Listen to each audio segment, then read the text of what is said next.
On a hilltop in Cold Spring Hills, Long Island, stands a castle that should not exist. It rises from the flat suburban landscape like something transported from the Loire Valley. Limestone walls and slate roofs catch the light.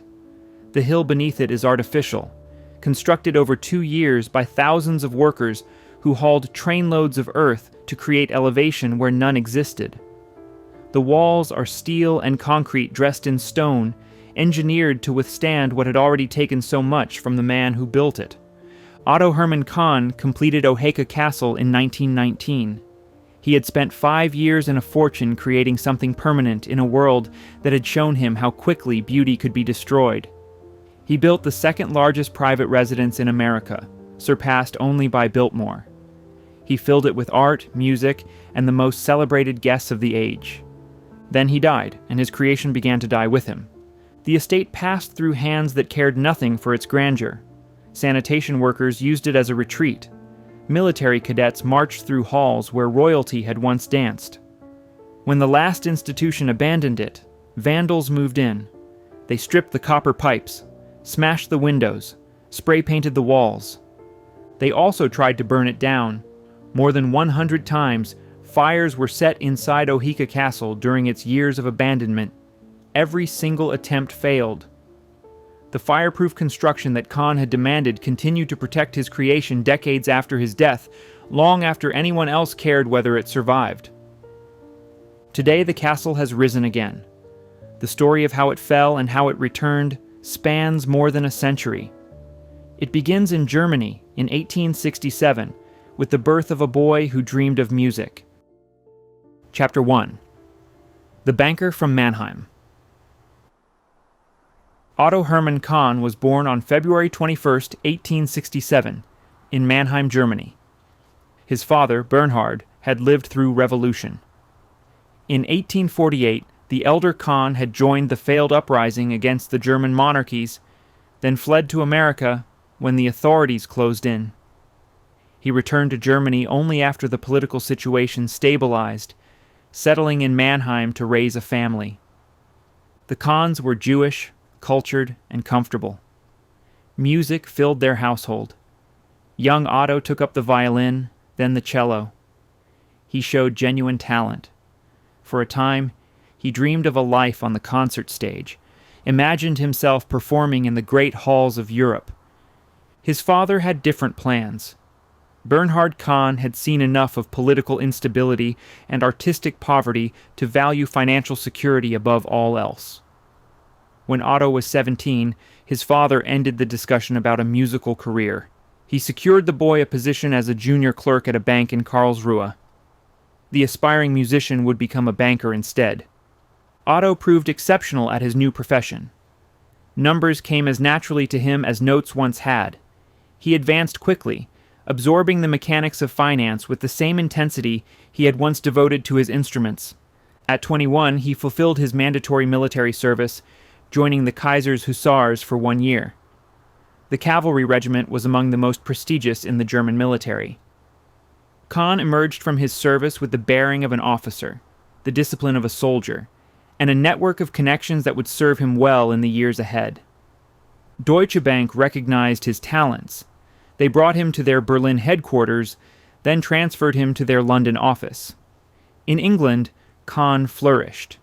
He mastered the language until no trace of German accent remained. He studied British customs, dress, and manners until he could move through London society as if born to it. He became a naturalized British citizen. The German banker's son was becoming a man without a country, or rather, a man comfortable in any country. He could negotiate in German, charm in English, and conduct business in French. The concert halls he had dreamed of as a boy were replaced by the drawing rooms and boardrooms of European finance. In 1893, opportunity arrived from across the Atlantic. The investment firm Speyer and Company offered Kahn a position in their New York office. He was 26 years old, ambitious, and ready for the largest stage of all. New York in the 1890s was the financial engine of a nation undergoing transformation.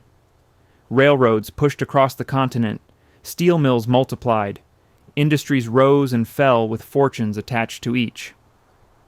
The men who controlled the flow of capital controlled the future of American enterprise.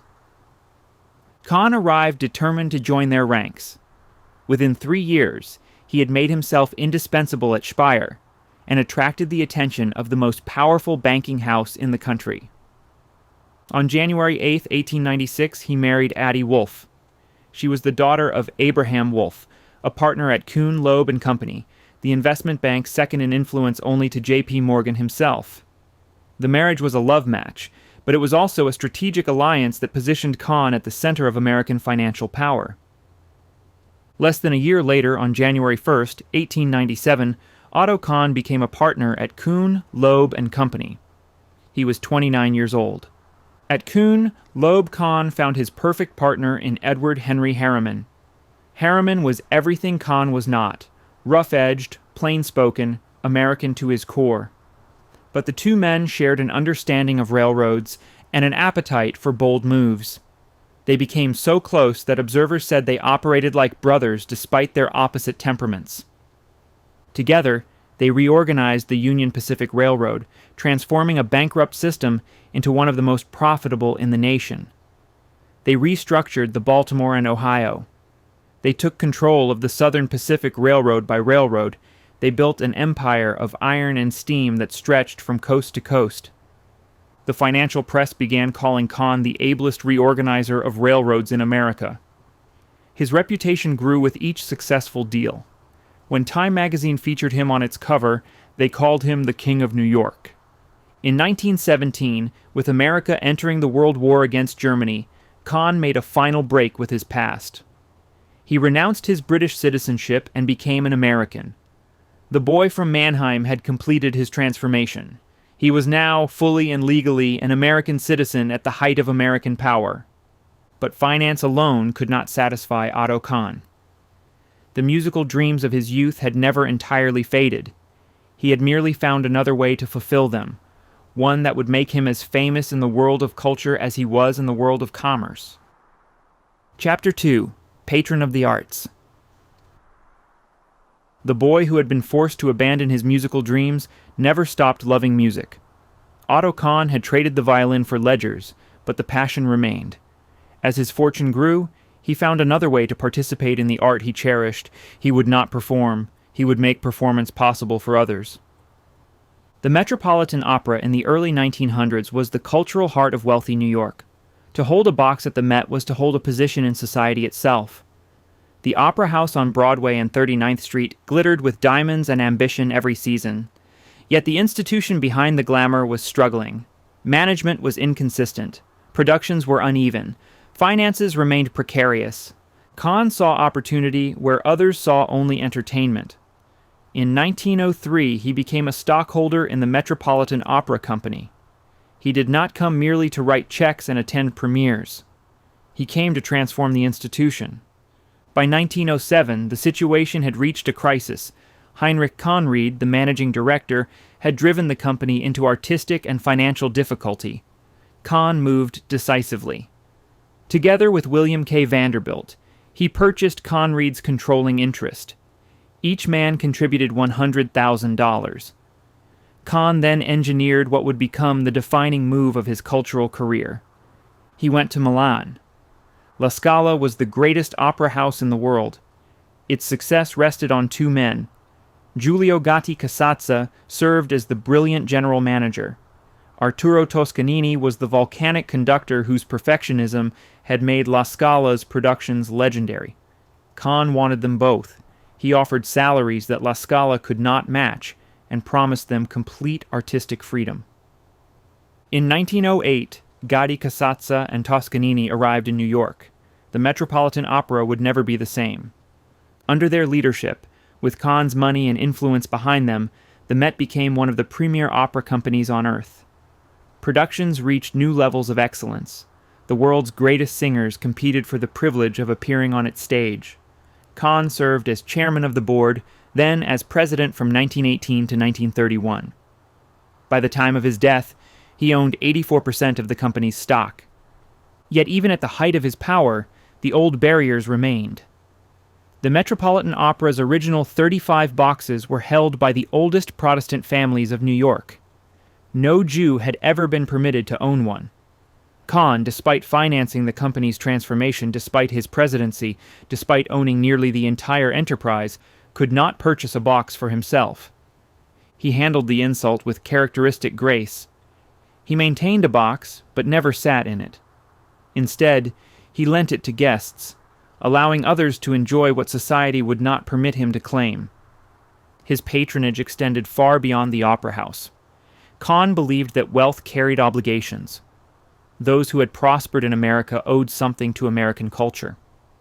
He acted on this belief with remarkable generosity and even more remarkable taste. George Gershwin was still unknown when Kahn recognized his genius. In 1924, Kahn helped finance the premiere of Rhapsody in Blue at Aeolian Hall. The concert announced the arrival of a distinctly American classical music. The work fused jazz and orchestral tradition in ways that shocked purists and thrilled audiences. Kahn had bet on Gershwin before anyone else of his stature. The bet paid off spectacularly. He supported the poet Hart Crane during the years Crane worked on his masterpiece, The Bridge. He backed Paul Robeson, the African-American singer and actor whose talent was undeniable, but whose race closed most doors in white America. He brought Max Reinhardt's theatrical productions to American audiences in 1928. He funded the Habima Hebrew Theater. He gave to artists whose names are now forgotten, alongside those who became legends. In 1930, a reporter discovered that Kahn had for years been quietly funding prizes for black artists in New York. He never sought credit or publicity for his support. When asked about it, Kahn seemed almost surprised that anyone found it noteworthy.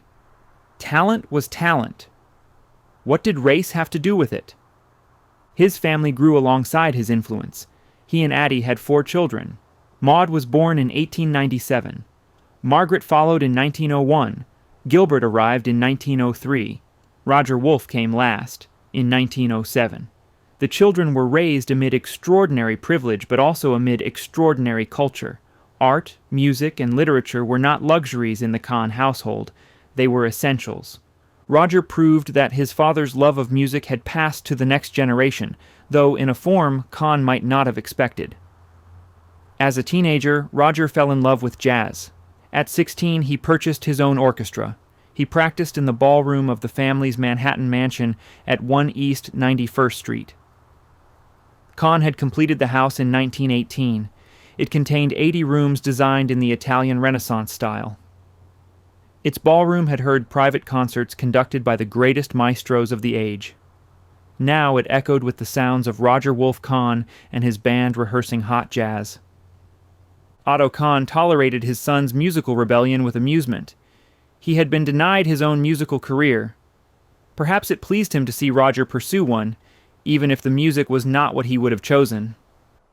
By the 1920s, Otto Kahn had become what many called the greatest patron of the arts America had yet known. He had transformed an opera company, launched careers, and funded culture across every boundary of race and genre. The fortune he had built on railroads and finance now flowed into theaters and concert halls across the nation. But his greatest architectural statement was not the mansion on Fifth Avenue. It was rising on Long Island, on land he had purchased for $1 million, on a hill that did not yet exist. Chapter 3: Fire and Defiance.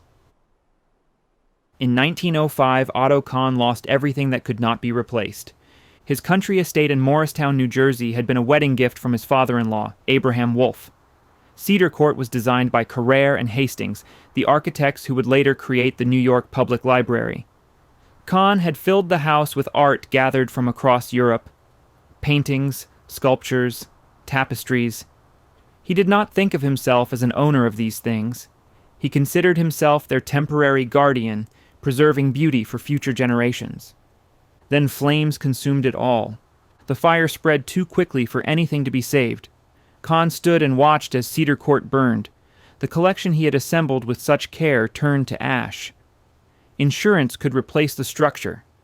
Nothing could replace what had hung on its walls. The loss transformed him. From that night forward, Otto Kahn became obsessed with permanence. When he constructed again, he would create something that flames could never destroy. Morristown offered another lesson, one that cut deeper than the destruction of his home. The town's elite had made clear that Otto Kahn was not welcome among them, not because of anything he had done, because of what he was. Jews were forbidden entry to the clubs and golf courses of Morristown. It did not matter that Kahn was one of the most powerful financiers in America. It did not matter that European royalty sought his company. In Morristown, New Jersey, he remained a Jew, and Jews were not admitted to polite society. Kahn never spoke publicly about these humiliations. He did not complain or protest. He simply made a decision. He would not remain in a place that did not want him. He would go somewhere else and create something so magnificent that no one could ignore him. His attention turned to Long Island. The North Shore had become the preferred retreat for America's wealthiest families. They called it the Gold Coast. The Vanderbilts settled there. The Phipps family followed. Frank Woolworth constructed his palace nearby. Estate after estate rose along the shoreline and across the wooded hills, each grander than the last. Among these residences, one commanded particular attention. Harbor Hill belonged to Clarence Mackay, heir to the postal telegraph fortune. Mackay had commissioned Stanford White, the most celebrated architect in America, to design his estate. The result sprawled across the landscape with over 80,000 square feet of living space. Gardens designed by the Olmsted firm surrounded it. Stables housed prize horses. But Mackay's greatest boast was not the mansion itself, it was the location. Harbor Hill sat at an elevation of 348 feet, the highest natural point in Nassau County. Mackay delighted in telling visitors that they stood at the summit of Long Island. No one could look down on his domain. His domain looked down on everyone. Otto Kahn heard about this boast. He understood exactly what it meant. Elevation was status. The man who stood at the summit stood first. Kahn also knew something about Clarence Mackay. The postal telegraph heir shared the prejudices of Morristown society. Jews were not welcome at Harbor Hill. Kahn would never receive an invitation to stand at that celebrated summit. Very well, he would create his own, and his would rise even further toward the sky. In 1914, Kahn purchased 443 acres of farmland near Cold Spring Harbor. The land was flat. Potato fields stretched across it without a single significant rise. The price was $1 million. Anyone examining the property would have seen nothing remarkable. Level ground, ordinary soil, no natural features worth mentioning. But Kahn did not see what was there. He saw what would be there when he was finished. He engaged the architectural firm of Delano and Aldrich, William Adams. Delano and Chester Holmes Aldrich had designed country houses for the Astors, the Rockefellers, the Whitneys. They understood what wealthy clients demanded, but they had never received instructions quite like these. Kahn wanted a residence larger than anything Mackay possessed. He wanted it positioned above anything Mackay could claim, and he wanted it constructed so that flames could never touch it. The architects must have wondered how to achieve the second demand. The land Kahn had purchased offered no elevation whatsoever. Kahn had already solved that problem. If Long Island would not provide him with a mountain, he would construct one himself. He would raise the earth until his estate commanded views that Clarence Mackay could only imagine. He would stand above the man who thought himself above everyone. The work would take years. It would consume a fortune. It would require engineering that no private residence had ever attempted. Otto Kahn did not hesitate. He had lost one home to flames and endured humiliation from men who considered themselves his betters. He would answer both injuries with a single creation. On Long Island, on a summit that did not yet exist, he would erect something permanent. Chapter 4. Building the Mountain. The work began in 1915, but it was not the mansion that rose first from the Long Island farmland. It was the earth itself. Otto Kahn had purchased flat potato fields. He intended to stand above every estate on the Gold Coast. The solution required reshaping the terrain on a scale that no private citizen had ever attempted. Trains arrived daily. Each one carried loads of dirt excavated from construction sites across New York City. The subway system was expanding rapidly in those years, and the tunneling produced mountains of displaced material. Kahn arranged to have it transported to Cold Spring Harbor. What the city discarded he would use to remake the geography of the North Shore. Workers unloaded the trains and deposited their cargo according to precise specifications. Layer upon layer accumulated. Week after week, month after month, the ground rose. Horses hauled wagons up slopes that had not existed the previous season. Steam shovels shaped the contours. Engineers surveyed the progress and adjusted the gradients. 2 full years passed before the task was complete. From 1915 to 1917, Kahn's crews labored to build what nature had not provided. The result was the highest artificially elevated point on Long Island. His rivals had boasted about natural high ground. Kahn had answered by engineering his own. The plateau would position his future home above everything else on the North Shore. Visitors approaching from any direction would see it commanding the horizon. The man who had been excluded from the heights of polite society had raised a height of his own. Only now could the architects begin.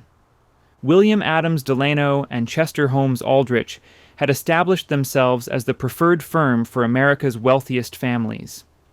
Their client list read like a directory of the nation's elite. They had built country estates for the Astors. They had drawn plans for the Rockefellers. The Vanderbilts and Whitneys had entrusted them with commissions. No practice in America had more experience translating vast fortunes into architectural statements, yet the Kahn Commission would surpass anything they had previously attempted. This would become the largest project in their history. Kahn gave them one instruction that overrode all others.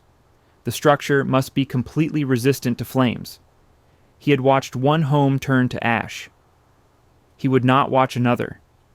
Every material, every method, every decision must prioritize durability over economy.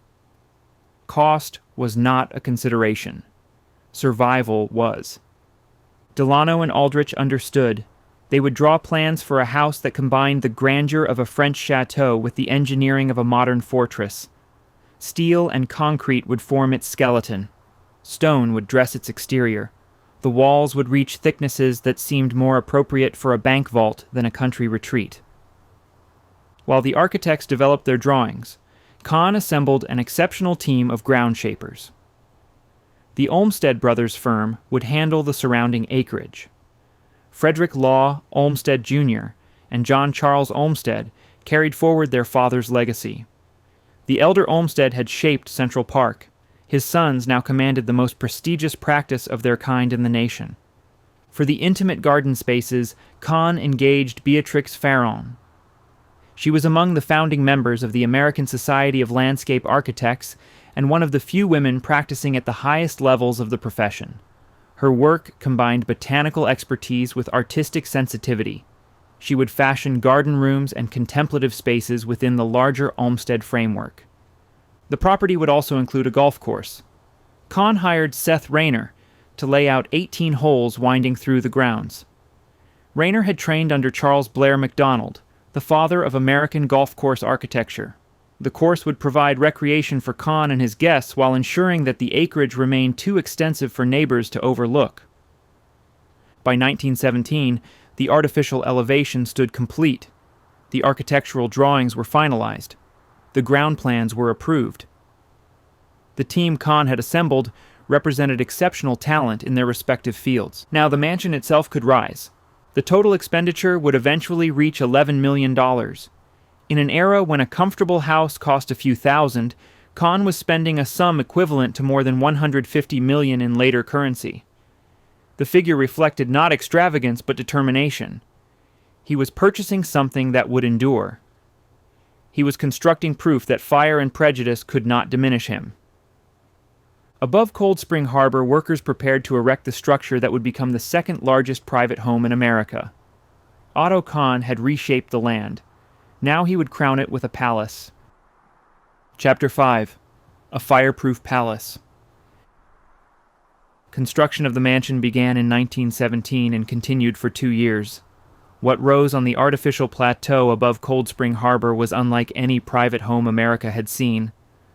Delano and Aldrich drew their inspiration from the great chateau of the Loire Valley.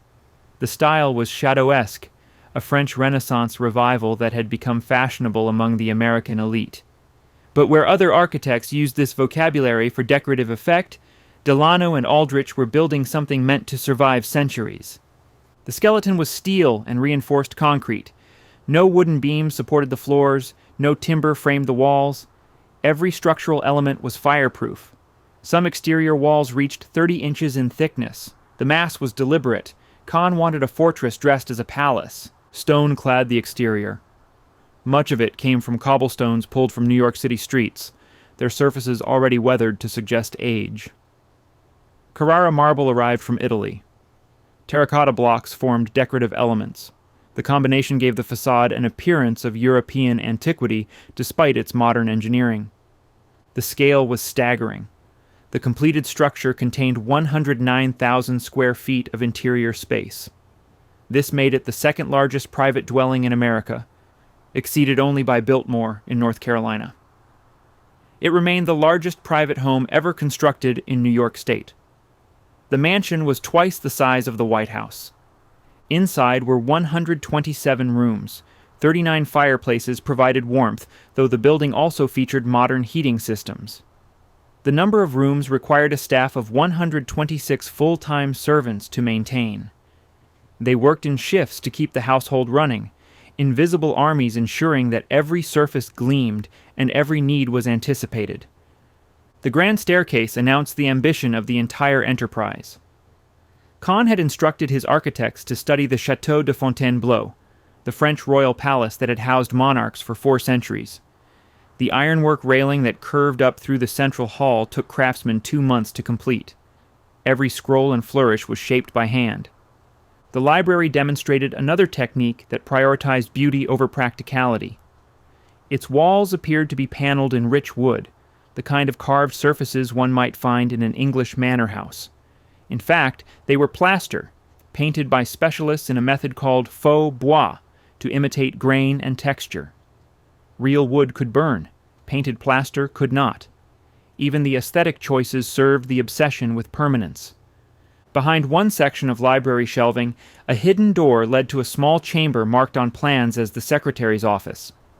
Whether Kahn used this concealed room for private business or simply enjoyed having a secret space, the passage remained one of the mansion's quiet mysteries. Throughout the house, one decorative element repeated. Linden trees appeared carved into mantels, worked into metalwork, woven into fabrics. The linden was the symbol of Mannheim, the German city where Kahn had been born. In his American palace, he embedded reminders of the home he had left behind. The grounds matched the grandeur of the house. Formal French gardens spread across the slopes below the mansion. Geometric parterres of clipped hedges created patterns visible from the upper windows. 8 reflecting pools caught the sky and mirrored the limestone walls. 3 fountains provided the sound of moving water. Garden rooms offered more intimate spaces within the formal layout. Walls of greenery enclosed outdoor chambers where guests could sit in shade during summer afternoons. An amphitheater provided a setting for performances, though it would not survive later decades of neglect. Beyond the formal gardens, the golf course wound through the property. 18 holes offered guests recreation while consuming enough acreage to guarantee privacy. Tennis courts provided additional sport. An indoor swimming pool allowed exercise regardless of weather. The property even included a private airstrip. Aviation was still a novelty in 1919, but Kahn anticipated that guests might arrive by air in years to come. The landing field sat ready. The greenhouse complex was among the largest in private hands anywhere in America. Glass structures housed exotic plants, provided flowers for the house year-round, and grew produce for the kitchens. An estate of this size aimed for self-sufficiency. By 1919, construction was complete. 4 years after workers first began raising the artificial hill, the vision had become reality. The New York Times declared it the finest country house in America. Kahn gave his creation a name that encoded his own identity. He called it Oheka, an acronym formed from the letters of his name. O for Otto, He for Hermann, K.A. for Kahn. The word looked vaguely European, suggesting old world heritage. In fact, it spelled out the ambition of a self-made man. Above the entrance, stonemasons carved the family motto, "Ever restlessly forward." The words captured something essential about the man who had commissioned this place. Otto Kahn never stopped moving, never stopped building, never stopped reaching for the next achievement. The house itself was proof of that relentless drive. The palace stood ready. Now it needed guests worthy of its grandeur. Chapter 6. Jazz Age Splendor.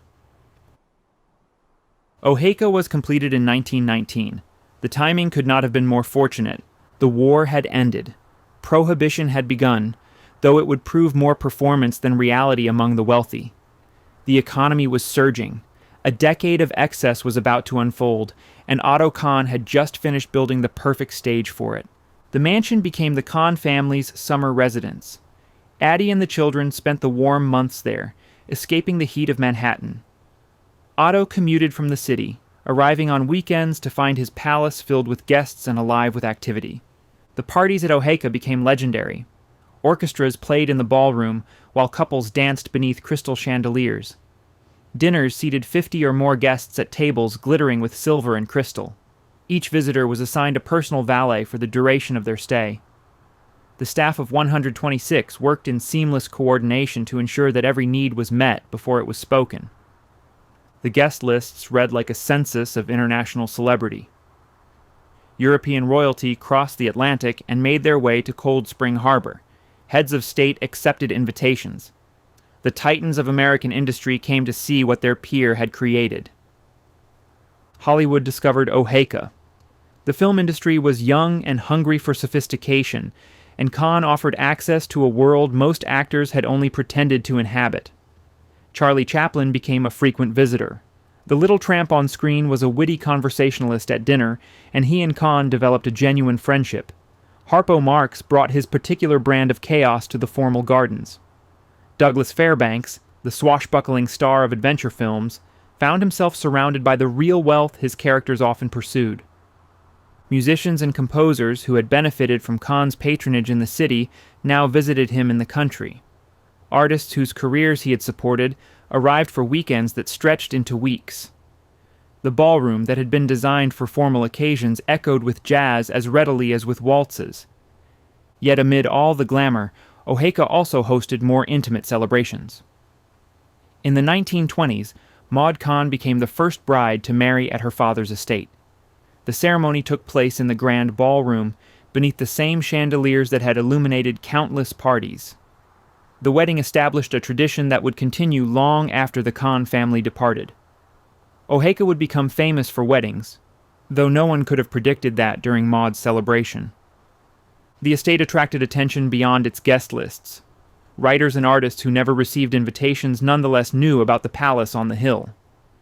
The North Shore of Long Island had become a landscape of wealth and spectacle, and novelists found rich material in its excesses. F. Scott Fitzgerald lived in Great Neck during the early 1920s, just miles from the great estates of the Gold Coast.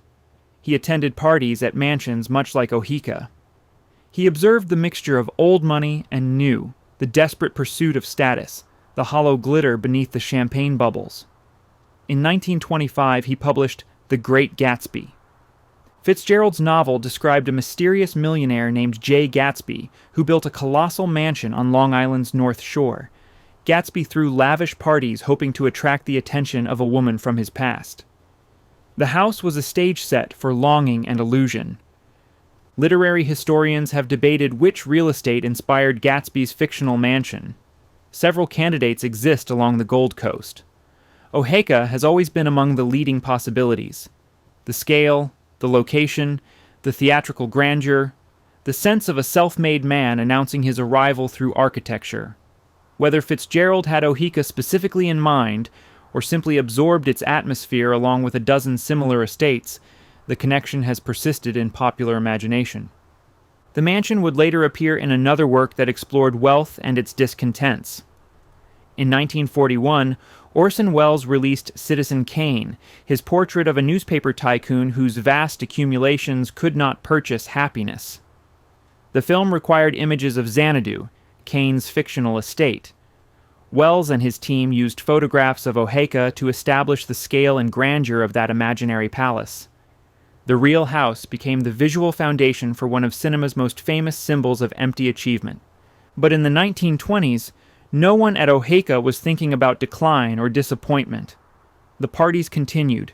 The guests arrived. The orchestras played and the champagne flowed. Otto Kahn stood at the center of it all, the host who had built a mountain and crowned it with a castle.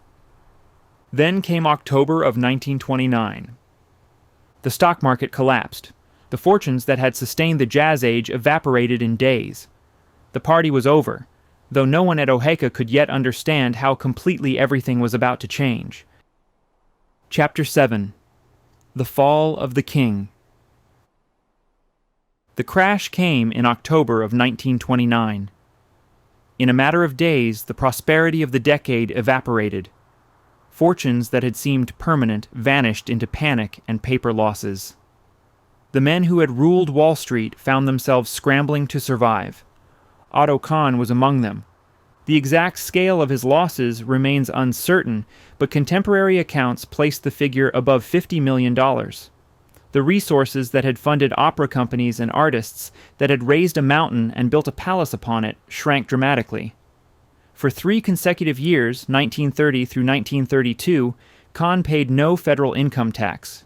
There was no income to tax. He was not ruined. Men of his position rarely were, even in the worst of times. But the limitless means that had characterized his life were suddenly limited. The parties at Oheka persisted, though perhaps with less abandon. The patronage persisted, though perhaps with more caution. The man who had never counted costs now had to consider them. Then came the investigations. The United States Senate wanted answers. How had the system failed so catastrophically? Who bore responsibility for the millions of Americans who had lost their savings, their homes, their futures? A series of hearings convened to examine Wall Street, and the men who had profited most were called to testify. Ferdinand Pecora led the questioning. The son of Italian immigrants, Pecora had worked his way up through the New York legal system to become the chief counsel of the Senate Banking Committee. He was relentless, methodical, and unimpressed by status or reputation. Banker after banker wilted under his examination. Secrets emerged. Reputations crumbled. In 1933, Otto Kahn took his seat before the committee. He faced 4 days of testimony. The questions probed his dealings, his compensation, his role in the structures that had collapsed. The atmosphere was hostile. The public blamed men like Kahn for their suffering. Kahn responded with the grace that had always distinguished him. He did not evade or dissemble. He explained complex arrangements in terms the senators and the public could understand. He acknowledged failures without groveling. He defended his industry without arrogance. Pecora, who had broken so many witnesses, later wrote about Kahn with something approaching admiration. No suaver, more fluent, and more diplomatic advocate could be conceived, he observed. Kahn had navigated the hearings better than almost anyone who appeared before them. His standing, unlike so many of his peers, survived intact. But his body did not. The years following the crash took their toll. Kahn had always driven himself relentlessly. Now he was 66 years old, exhausted by crisis and investigation, his physical strength beginning to fail. Physicians diagnosed arteriosclerosis. His blood pressure climbed dangerously high. Angina pectoris brought episodes of crushing chest pain that warned of worse to come. He kept working. The Kuhn, Loeb offices remained his second home. The Metropolitan Opera still required his attention. Retirement held no appeal. A life without constant motion was unimaginable. On March 29, 1934, Otto Kahn went to work as usual. At midday, he joined colleagues in the private dining room at Kuhn, Loeb for lunch. The conversation was ordinary. The meal was unremarkable. Then his heart stopped. The attack was massive and instantaneous. There was no time for doctors, no opportunity for intervention. Otto Hermann Kahn died in the offices where he had spent 4 decades. He was 67 years old. 4 days later, on April 2nd, A simple funeral service was held in the music room at Oheka. The same space that had hosted orchestras and opera singers now held mourners paying final respects. The service was private, limited to family and close friends. The man who had entertained thousands preferred a quiet farewell. He was buried at St. John's Memorial Cemetery in Laurel Hollow, just a few miles from the estate he had created. The grave lay close enough that one could almost imagine him keeping watch over his creation. The newspapers printed lengthy obituaries. They recounted his rise from Mannheim to Wall Street, his reshaping of the Metropolitan Opera, his support of countless artists. They described Oheka and its magnificence. They called him, as they had for years, the King of New York. But kings leave kingdoms, and kingdoms require heirs willing to maintain them. Addie Kahn remained in the mansion she had shared with her husband. Dozens of servants still reported for duty. The gardens still bloomed each spring. Yet everyone understood that something essential had departed. The celebrations would not return. The Golden Age had ended, and soon enough the palace itself would begin its long descent into ruin. Chapter 8. 40 Years of Ruin. Addie Kahn held on as long as she could. 5 years after her husband's death, the reality of maintaining Oheka without his income became impossible to ignore. The staff had dwindled. The grounds required constant attention that fewer and fewer workers could provide. In 1939, she made the decision that circumstances demanded. She sold the property to the New York City Sanitation Workers Welfare Fund. The new owners renamed it Sanita. The mansion that had hosted European royalty and Hollywood celebrities now served as a retreat for the men who collected the city's garbage. They were decent people enjoying a hard-earned benefit, but they had no interest in preserving architectural heritage. The building was simply a place to relax between shifts. When America entered the Second World War, even that modest purpose ended. The government requisitioned the property and converted it into a training facility for merchant marine radio operators. Young men preparing to serve on supply ships learned Morse code in rooms where orchestras had once performed. Military equipment replaced antique furniture. Function obliterated elegance. After the war, the dismemberment began in earnest. The golf course was sold in 1946. It became the Cold Spring Country Club, serving suburban residents who had no connection to the man who had commissioned those 18 holes. The greenhouse complex went to a commercial florist named Otto Kiel. The glass structures that had once supplied exotic blooms for Kahn's dinner tables now grew flowers for local shops. Parcel by parcel, the original 443 acres shrank. Developers purchased land and subdivided it into housing lots. A community called Cold Spring Hills grew on soil that had once belonged to a single owner. Families built modest homes where formal gardens had sprawled. The neighborhood took its name from the area, never knowing that their streets covered what had been a private domain. By 1948, only 23 acres remained with the mansion. That year, Eastern Military Academy purchased the property. The school needed dormitories, classrooms, and drill space. They did not need gardens or ballrooms or music rooms. The cadets arrived. The destruction accelerated. EMA bulldozed the formal gardens that the Olmsted firm had designed. The geometric parterres, the reflecting pools, the carefully planned vistas vanished under treads and wheels. In their place came athletic fields and parking areas. Inside, the academy carved the grand rooms into smaller spaces. Walls went up where none had existed. The ballroom became a gymnasium. Vast chambers designed for entertaining were subdivided into dormitory cubicles. Workers painted over the wood paneling, covering craftsmanship with institutional beige. For 30 years, the military academy occupied Oheka. Generations of cadets marched through halls that retained almost nothing of their original character. The mansion had become a barracks, stripped of beauty and purpose beyond housing teenage boys learning discipline. In 1979, Eastern Military Academy declared bankruptcy. The cadets departed, the staff locked the doors and walked away.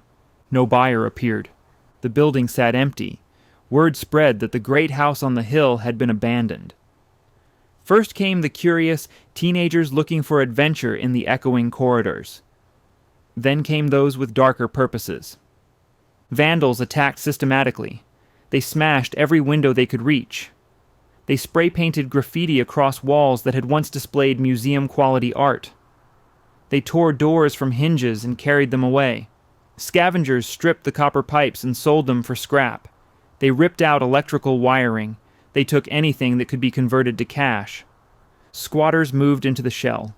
Homeless people and drifters found shelter in rooms that had once required personal valets. They built fires for warmth, not caring about the damage. The floors accumulated debris and filth. And then came the arsonists. Over the next 5 years, more than 100 attempts were made to burn Oheka to the ground. Some were set by vandals seeking destruction for its own sake. Others may have been arranged by those who wanted the eyesore removed, the land cleared for development. The fires were set in different locations, at different times, using different methods. Every single one failed. The steel frame that Delano and Aldrich had specified refused to yield. The concrete walls that Kahn had demanded would not ignite. The fireproof construction that had seemed excessive in 1917 proved essential in 1980. Fire after fire burned itself out against materials designed to resist exactly this assault. Otto Kahn had built Oheka because he had watched Cedar Court burn. Decades after his death, his obsession with permanence saved his creation from the flames he had always feared. By 1984, the mansion stood gutted but intact. No windows remained. No doors hung in their frames. No pipes carried water. No wires carried electricity. Graffiti covered every reachable surface. The smell of decay permeated the structure. Local residents debated what to do. The Cold Spring Hills Civic Association argued for preservation. They saw historical value in the ruin, potential in the bones of the building. Others wanted demolition. The wreck attracted crime and lowered property values. Tear it down, they said. Build something useful. The mansion waited, empty and silent, for someone willing to see past the devastation. Chapter 9. A Developer's Obsession. Gary Melius grew up in Queens, far from the mansions of the Gold Coast. As a teenager, he worked as a bowling alley pin setter. Later, he assisted a plumber, learning a trade that seemed likely to define his future. Nothing in his early life suggested he would one day own one of the largest private residences in America. But Melius had drive that outpaced his circumstances. He moved into real estate development on Long Island, learning the business deal by deal. By the early 1980s, he had established himself as someone willing to take on challenges others considered hopeless. In 1984, he heard about Oheka. The building had sat vacant for 5 years. Local residents had grown accustomed to the hulk on the hill, visible from roads throughout Cold Spring Hills. Some wanted it demolished. Others hoped someone might save it. No one seemed willing to try. Melius drove out to see it. What he found shocked even a man accustomed to distressed real estate. The place looked like something from a horror film. Every window gaped open. Doors had been ripped from their frames. Graffiti covered the walls inside and out. The floors were buried under years of accumulated garbage. Water had warped surfaces and encouraged mold. The smell was overwhelming. He walked through room after room, stepping over refuse, ducking under sagging ceilings. The scope of the wreckage seemed total. Any rational assessment would have concluded that demolition was the only sensible option. The cost of bringing it back would surely exceed the value of the finished product. Melius bought it anyway. The price was $1.5 million for the structure and the 22 acres that surrounded it. He thought about tearing it down. The land alone had value. A developer could subdivide those acres into building lots and turn a quick profit. The numbers made sense. The history did not concern him at first, but something changed as he spent more time in the wreckage. He began to see past the graffiti and the garbage. The frame had not buckled. The concrete walls stood solid. Beneath the damage, the quality of another era waited to be uncovered. He chose to bring it back. The first task was simply clearing out the mess. Crews hauled away 300 containers of refuse, 9,000 cubic yards of garbage and wreckage that had accumulated over decades. Only after the building was emptied could anyone assess what survived. The undertaking demanded craftsmen in trades that had nearly vanished. The building needed 222 new windows and doors, each one custom fabricated to match period specifications. The roof demanded 4,000 slates, and Mealyus tracked down the Rising and Nelson Slate Company in Vermont, the same quarry that had supplied the materials in 1917. The grand staircase presented particular challenges. Paint covered the ornate ironwork, layer upon layer applied by the military academy. Laborers spent 18 months scraping that paint away by hand. Another 2 months went to refinishing the exposed metalwork until it gleamed as it had when Otto Kahn first climbed those steps. The library walls demanded artisans trained in faux bois, the technique of painting plaster to resemble wood. Few people still practiced this method. Those Mealyus found worked slowly and charged accordingly. Craftsmen created rubber molds of damaged plaster details in the ballroom and library, then cast replacements that matched the period work. Outside, Mealyus discovered that the Olmsted firm had preserved their drawings for the grounds. Using these plans as guides, crews recreated the formal gardens that the military academy had bulldozed. They planted 2,505 boxwood shrubs to bring back the geometric patterns. They rebuilt the reflecting pools and repaired the fountains. On May 7, 1987, Oheka hosted its first wedding since the Kahn era.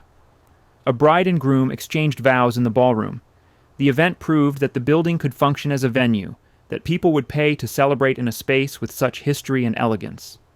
Then, financial pressure forced a painful decision.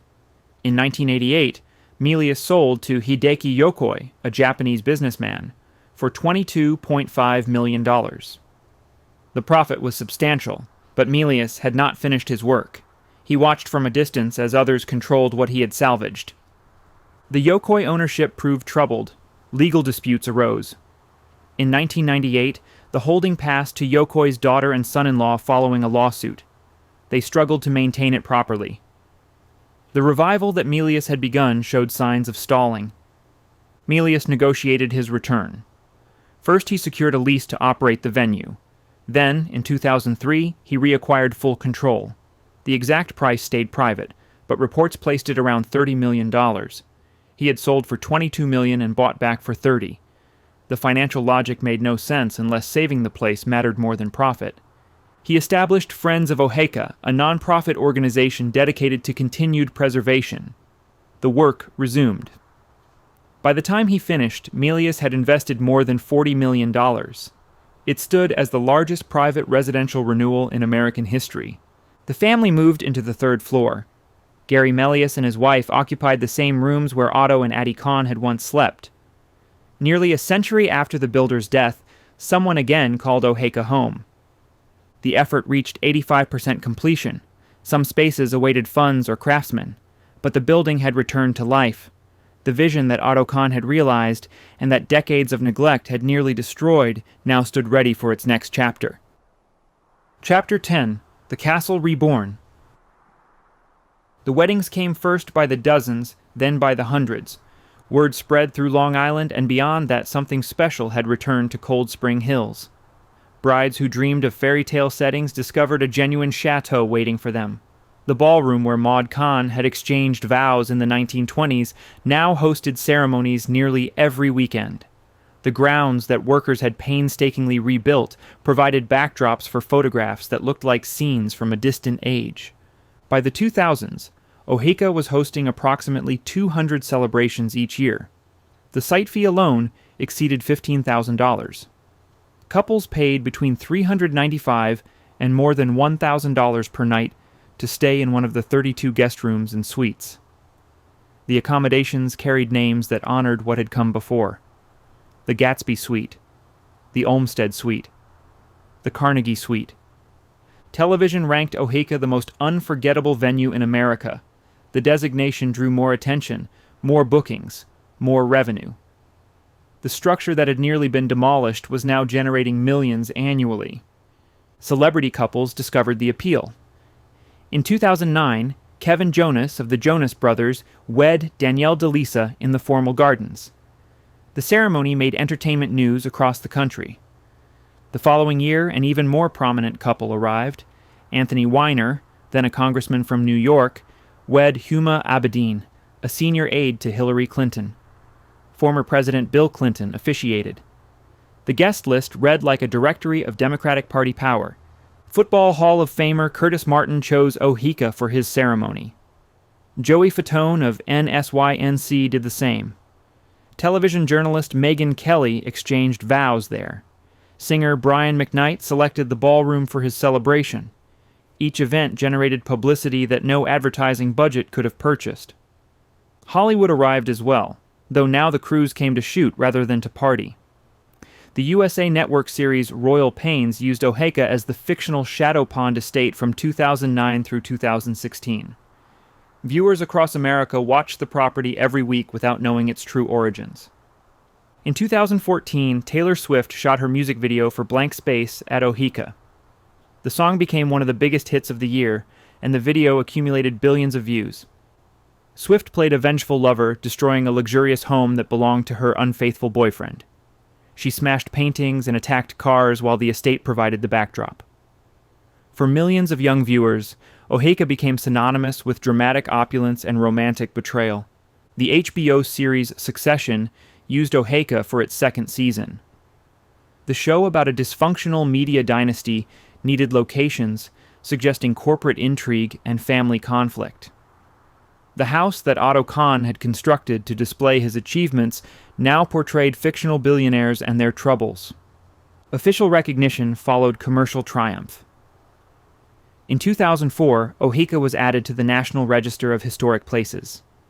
The designation acknowledged both the architectural significance and the cultural heritage that the property represented. In 2011, it joined Historic Hotels of America, placing it among the most distinguished lodging properties in the country. Gary Melius had achieved something that seemed impossible in 1984.